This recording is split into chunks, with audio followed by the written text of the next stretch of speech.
Hi, இது சனிக்கிழமை இன்றைக்கி எடுத்த வீடியோ தான். இன்றைக்கி அவருக்கு 4th சாட்டர்டேனா லீவ்னால ரிலாக்ஸாக வேலை பார்த்துட்டு இருந்தேன்.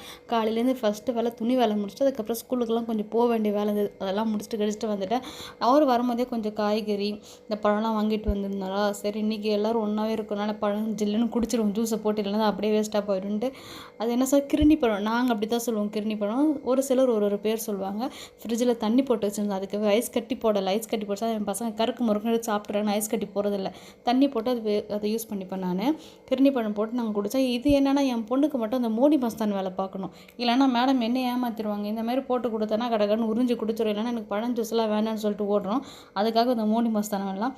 அப்புறம் கீரை சாப்பிட்டு ரொம்ப நாள் ஆகுதா, இன்றைக்கி சாட்டர்டே வரையா, நீ சூடாக சாப்பிட்டுலான்னு அரைக்கீரை வாங்கிட்டு வந்து கடைச்சிருந்தேன். கொஞ்சம் தண்ணியாகவே கடைஞ்சிருந்தேன், பாதி எடுத்து வச்சுட்டேன். சரி அடுத்த வாரத்துக்கு யூஸ் பண்ணிக்கலாம், மண்டே இல்லை டியூஸ்டே யூஸ் பண்ணிக்கலான்றதுக்காக.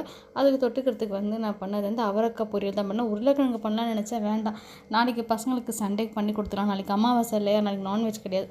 சரி நாளைக்கு பண்ணி போன்ட்டு இன்றைக்கி அவரைக்காய் பொரியல் தான் பண்ணேன்.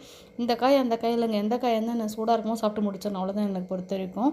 அதுக்கப்புறம் சூடான சாதத்தில் கீரை போட்டுட்டு நெய் போட்டுட்டு அவரைக்காய் பொரியல், அது கூட ஒரு வத்தல் வச்சு சாப்பிடும்போது ஆஹா சொர்க்கமே கண்ணில் வந்துச்சு. இதில் போய் குட்டி தூக்கமாக போனால். இன்றைக்கான வீடியோவில் தான் அடுத்த வீடியோ என்ன பார்ப்போம். பாய்.